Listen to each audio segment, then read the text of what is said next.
আর কত মোবাইল দেখবে, আর কত খাবে, আর কত ঘুমোবে, আর কত দৌড়বে। তো এই যে সেন্টেন্সগুলো আমরা আমাদের ডেইলি লাইফে প্রচুর বলে থাকি। তো এই সেন্টেন্সগুলোকেই আমরা কিভাবে ইংরেজিতে বলবো আজকের এই ক্লাসে তোমাদেরকে সেটা শিখিয়ে দিব। সেই সঙ্গে আরও কিছু গুরুত্বপূর্ণ সেন্টেন্স তোমাদেরকে শিখিয়ে দিব। তো কেয়ারফুলি আজকের এই ক্লাসটি প্রথম থেকে শেষ পর্যন্ত দেখবে।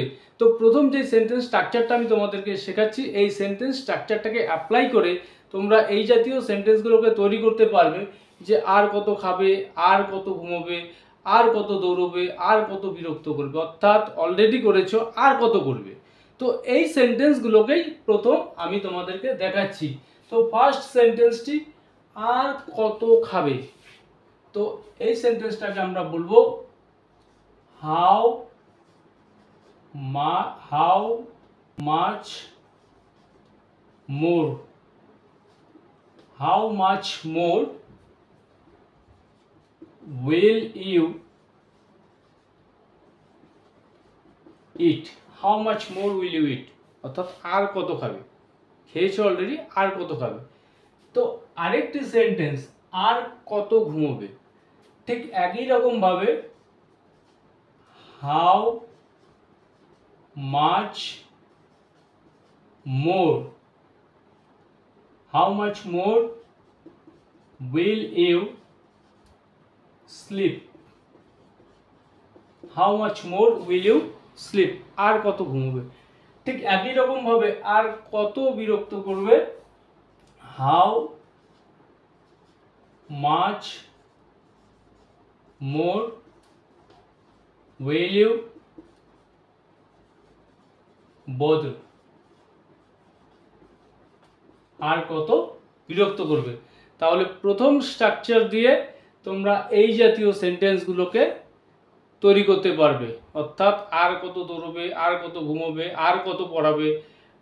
এই সেন্টেন্সগুলোকে এই স্ট্রাকচার অ্যাপ্লাই করে তোমরা তৈরি করবে। হাউ মাচ মোর, তারপর উইল, যেহেতু এটা কোশ্চেন করা হচ্ছে এবং এই কোশ্চেনগুলো আমরা সেকেন্ড পার্সনকে করে থাকি, তো উইল ইউ, তারপর আমরা ভার্বটি নিয়ে আসবো। তো নেক্সট আরেকটি সেন্টেন্স স্ট্রাকচার দেখাচ্ছি, আমি থাকতে কেউ এখানে আসবে না, আমি থাকতে কেউ তোমাকে কিছু বলবে না। অর্থাৎ আমরা কাউকে যখন কোনো বিষয়ে আশ্বস্ত করি, অ্যাসিওর করি, তখন এই সেন্টেন্সগুলোকে বলে থাকি যে তোমার বাবা থাকতে তোমার চিন্তা করতে হবে না, তিনি সব ম্যানেজ করে নেবেন। তো এই সেন্টেন্সগুলোকে আমরা কিভাবে বলবো। তো প্রথম সেন্টেন্স, আমি থাকতে কেউ এখানে আসবে না, in my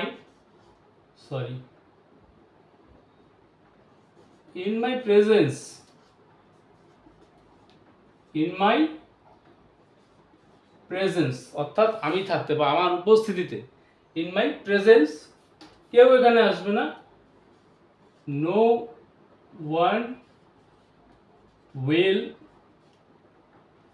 come here, in my presence no one will come here, আমি থাকতে কেউ এখানে আসবে না। তো এই স্ট্রাকচার দিয়ে পরের সেন্টেন্সটি তৈরি করছি, আমি থাকতে কেউ তোমাকে কিছু বলবে না, তুমি নিশ্চিত থাকতে পারো যে আমি থাকতে কেউ কিছু বলবে না। তো একই রকম ভাবে আমি থাকতে in my presence, in my presence কেউ তোমাকে কিছু বলবে না, no one will tell you anything, আমি থাকতে কেউ তোমাকে কিছু বলবে না, in my presence no one will tell you anything, কেউ তোমাকে কিছু বলবে না। তো পরের সেন্টেন্সটি লক্ষ্য করো, তোমার বাবা থাকতে তোমার চিন্তা নেই, অর্থাৎ তিনি যেহেতু এখানে আছেন ম্যানেজ করে নেবেন পুরো বিষয়টা। তো এই সেন্টেন্সটা আমরা কি বলবো। তো এখানে আমি থাকতে ইন মাই প্রেজেন্স বলেছি, এখানে তোমার বাবা থাকতে, তো ইন your father's presence, তোমার বাবার উপস্থিতিতে।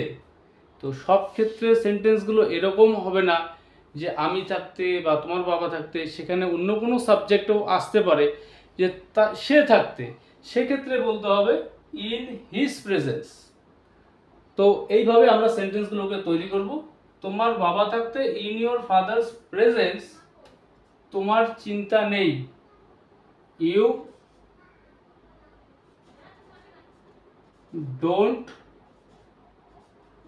Have to worry.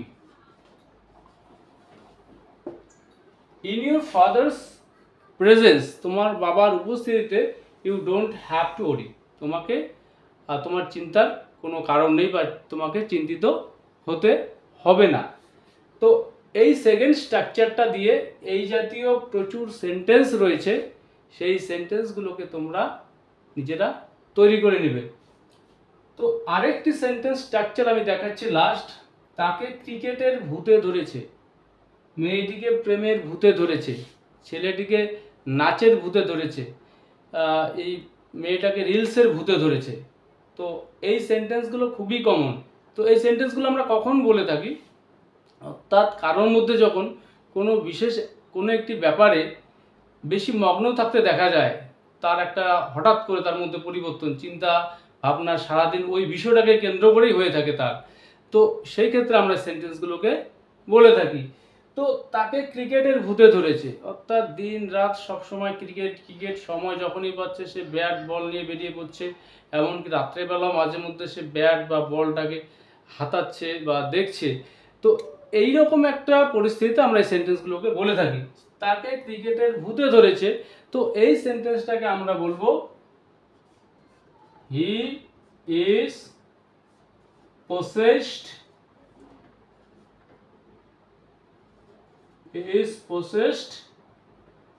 by the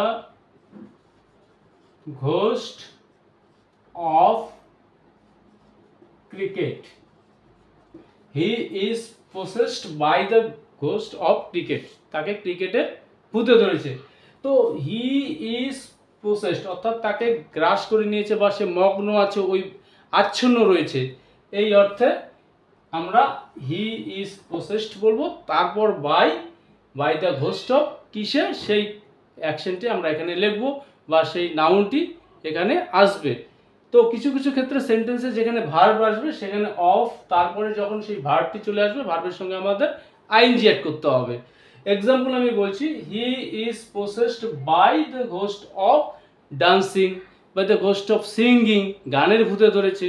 তো লাস্ট আরেকটি সেন্টেন্স আমি দেখাচ্ছি এই স্ট্রাকচার দিয়ে, মেয়েটিকে প্রেমের ভূতে ধরেছে, অর্থাৎ দিন রাত সবসময় তার বিষয় হচ্ছে প্রেম, ফোন করছে, মেসেজ করছে। তো এক্ষেত্রে আমরা সেন্টেন্সটাকে বলবো the girl is possessed by the ghost of, কিসের ভূতে ধরেছে মেয়েটিকে, the girl is possessed by the ghost of love, অর্থাৎ মেয়েটিকে প্রেমের ভূতে ধরেছে।